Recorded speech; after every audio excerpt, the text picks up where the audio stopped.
इस भौतिक जगत में जो व्यक्ति न तो शुभ की प्राप्ति से हर्षित होता है और न अशुभ के प्राप्त होने पर उससे घृणा करता है, वह पूर्ण ज्ञान में स्थिर होता है। भौतिक जगत में सदा ही कुछ न कुछ उथल पुथल होती रहती है, उसका परिणाम अच्छा हो चाहे बुरा। जो ऐसी उथल पुथल से विचलित नहीं होता, जो अच्छे या बुरे से अप्रभावित रहता है, उसे कृष्ण भावनामृत में स्थिर समझना चाहिए। जब तक मनुष्य इस भौतिक संसार में है, तब तक अच्छाई या बुराई की संभावना रहती है, क्योंकि यह संसार द्वैत से पूर्ण है। किंतु जो कृष्ण भावनामृत में स्थिर है, वह अच्छाई या बुराई से अछूता रहता है, क्योंकि उसका सरोकार कृष्ण से रहता है, जो सर्व मंगलमय है। ऐसे कृष्ण भावनामृत से मनुष्य पूर्ण ज्ञान की स्थिति प्राप्त कर लेता है, जिसे समाधि कहते हैं। जिस प्रकार कछुआ अपने अंगों को संकुचित करके खोल के भीतर कर लेता है, उसी तरह जो मनुष्य अपने इंद्रियों को इंद्रिय विषयों से खींच लेता है, वह पूर्ण चेतना में दृढ़ पूर्वक स्थिर होता है। किसी योगी भक्त या आत्मसिद्ध व्यक्ति की कसौटी यह है कि वह अपनी योजना के अनुसार इंद्रियों को वश में कर सके, किंतु अधिकांश व्यक्ति अपनी इंद्रियों के दास बने रहते हैं और इंद्रियों के ही कहने पर चलते हैं। यह है उत्तर इस प्रश्न का कि योगी किस प्रकार स्थित होता है। इंद्रियों की तुलना विषैले सर्पों से की गई है। वे अत्यंत स्वतंत्रता पूर्वक तथा बिना किसी नियंत्रण के कर्म करना चाहती है।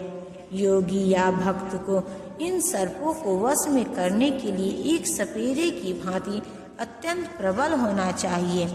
वह उन्हें कभी भी कार्य करने की छूट नहीं देता।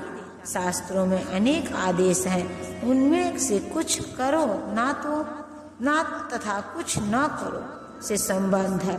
जब तक कोई इन करो या न करो का पालन नहीं कर पाता और इंद्रिय भोग पर संयम नहीं बरतता है, तब तक उसका कृष्ण भावनामृत में स्थिर हो पाना असंभव है। यहाँ पर सर्वश्रेष्ठ उदाहरण कछुए का है। वह किसी भी समय अपने अंग समेट सकता है और पुनः विशिष्ट उद्देश्यों से उन्हें प्रकट कर सकता है। इसी प्रकार कृष्ण भावना भावित व्यक्तियों की इंद्रियां भी केवल भगवान की विशिष्ट सेवाओं के लिए काम आती हैं, अन्यथा उनका संकोच कर लिया जाता है। अर्जुन को उपदेश दिया जा रहा है कि वह अपनी इंद्रियों को आत्मतुष्टि में न करके भगवान की सेवा में लगाए। अपनी इंद्रियों को सदैव भगवान की सेवा में लगाए रखना कुर्म द्वारा प्रस्तुत दृष्टांत के अनुरूप है, जो अपनी इंद्रियों को समेट रखता है।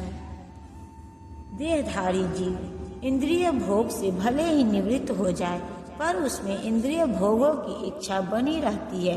लेकिन उत्तम रस के अनुभव होने से ऐसे कार्यों को बंद करने पर वह भक्ति में स्थिर हो जाता है। जब तक कोई अध्यात्म को प्राप्त न हो, तब तक इंद्रिय भोग से विरत होना असंभव है। विधि विधानों द्वारा इंद्रिय भोग को संयमित करने की विधि वैसी ही है जैसे कृष्ण को रोगी के किसी भोज्य पदार्थ खाने पर प्रतिबंध लगाना, किंतु इससे रोगी की न तो भोजन में के प्रति रुचि समाप्त होती है और न वह ऐसा प्रतिबंध लगाया जाना चाहता है। इसी प्रकार अल्पज्ञानी व्यक्तियों के लिए इंद्रिय संयमन के लिए अष्टांग योग जैसी विधि की संतुष्टि की जाती है, जिसमें यम, नियम, आसन, प्राणायाम, प्रत्याहार, धारणा, ध्यान आदि सम्मिलित। किंतु जिसने कृष्ण भावनामृत के पथ पर प्रगति के कर्म में परमेश्वर कृष्ण के सौंदर्य का रसास्वादन कर लिया है, उसे जड़ भौतिक वस्तुओं में कोई रुचि नहीं रहती। अतः आध्यात्मिक जीवन में ये सारे प्रतिबंध अल्पज्ञानी नवदीक्षितों के लिए हैं। ऐसे प्रतिबंध तभी तक ठीक हैं जब तक कृष्ण भावनामृत में रुचि जागृत नहीं हो जाती, और जब वास्तव में रुचि जग जाती है तो मनुष्य स्वतः ऐसी वस्तुओं के प्रति अरुचि उत्पन्न हो जाती है। हे अर्जुन, इंद्रियां इतनी प्रबल तथा वेगवान है कि वे उस विवेकी पुरुष के मन को भी बलपूर्वक हर लेती है जो उन्हें वश में करने का प्रयत्न करता है। अनेक विद्वान, ऋषि, दार्शनिक तथा आध्यात्मवादी इंद्रियों को वश में करने का प्रयत्न करते हैं, किंतु उनमें से बड़ा कभी कभी विचलित मन के कारण इंद्रिया भोग का लक्ष्य बन जाता है। यहाँ तक कि विश्वामित्र जैसे महर्षि तथा पूर्ण योगी को भी मेनका के साथ विषय भोग में प्रवृत्त होना पड़ा। यद्यपि वे इंद्रिय निग्रह के लिए कठिन तपस्या तथा योग कर रहे थे। विश्व इतिहास में इसी तरह के अनेक दृष्टांत हैं। अतः पूर्णतया कृष्ण भावना भावित हुए बिना मन तथा इंद्रियों को वश में करना अत्यंत कठिन है। मन को कृष्ण में लगाए बिना मनुष्य ऐसे भौतिक कार्यों को बंद नहीं कर सकता। परम साधु तथा भक्त यामुनाचार्य ने एक व्यावहारिक उदाहरण प्रस्तुत किया है। वे कहते हैं, जब से मेरा मन भगवान कृष्ण के चरण बिंदों को सेवा में लग गया है और जब से मैं नित्य नव दिव्य रस का अनुभव करता रहा हूँ, तब से स्त्री प्रसंग का विचार आते ही मेरा मन उधर से फिर जाता है और मैं ऐसे विचार पर थू थू करता हूँ। कृष्ण भावनामृत इतनी दिव्य सुंदर वस्तु है कि इसके प्रभाव से भौतिक भोग स्वतः निरस हो जाता है। यह वैसा ही है जैसा कोई भूखा प्रचुर मात्रा में पुष्टिदायक भोजन करके अपनी भूख मिटा ले। महाराज अम्बरीश भी परम योगी दुर्वासा मुनि पर इसलिए विजय पा सके क्योंकि उनका मन निरंतर कृष्ण भावनामृत में लगा रहता था। जो इंद्रियों को पूर्णतया वश में रखते हुए इंद्रिय संयमन करता है और अपनी चेतना को मुझ में स्थिर कर देता है, वह मनुष्य स्थिर बुद्धि कहलाता है। इस श्लोक में बताया गया है कि योग सिद्धि की चरम अनुभूति कृष्ण भावनामृत ही है। जब तक कोई कृष्ण भावना भावित नहीं होता, तब तक इंद्रियों को वश में करना संभव नहीं है। जैसा कि पहले कहा जा चुका है, दुर्वासा मुनि का झगड़ा महाराज अम्बरीश से हुआ था, क्योंकि वे गर्ववश महाराज अम्बरीश पर क्रुद्ध हो गए, जिससे अपनी इंद्रियों को रोक नहीं पाए।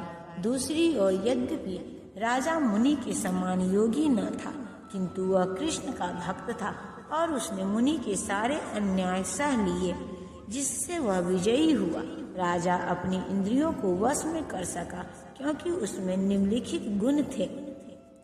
राजा अम्बरीश ने अपना मन भगवान कृष्ण के चरण बिंदुओं पर स्थिर कर दिया, अपनी वाणी भगवान के धाम की चर्चा करने में लगा दी, अपने कानों को भगवान की लीलाओं के सुनने में, अपने हाथों को भगवान का मंदिर साफ करने में, अपनी आँखों को भगवान का स्वरूप देखने में, अपने शरीर को भक्त के शरीर का स्पर्श करने में, अपनी नाक को भगवान के चरण बिंदु पर भेंट किए गए फूलों की गंध सूंघने में, अपनी जीभ को उन्हें अर्पित तुलसी दलों का आस्वाद करने में, अपने पांवों को जहाँ जहाँ भगवान के मंदिर है उन स्थानों की यात्रा करने में, अपने सिर को भगवान को नमस्कार करने में तथा अपनी इच्छाओं को भगवान की इच्छाओं को पूरा करने में लगा दिया।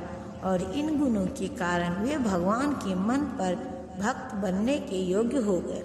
इस प्रसंग में मत्त पर शब्द अत्यंत सार्थक है, क्योंकि मत्त पर किस तरह हो सकता है इसका वर्णन महाराज अम्बरीश के जीवन में बताया गया है।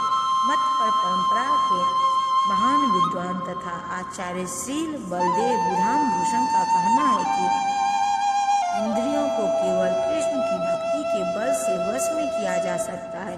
कभी कभी अग्नि का भी उदाहरण दिया जाता है। जिस प्रकार जलती हुई अग्नि कमरे के भीतर की सारी वस्तुएं जला देती है, उसी प्रकार योगी के हृदय में स्थित भगवान विष्णु के सारे मलों को जला देते हैं। योग सूत्र में विष्णु का ध्यान आवश्यक बताता है, शून्य का नहीं। तथा कथित योगी जो विष्णु पद को छोड़कर अन्य किसी वस्तु का ध्यान धरते हैं, वे केवल मृग मरीचिकाओं की खोज में वृथा ही अपना समय गंवाते हैं। हमें कृष्ण भावना भावित होना चाहिए, भगवान के प्रति अनुरक्त होना चाहिए। असली योग का यही उद्देश्य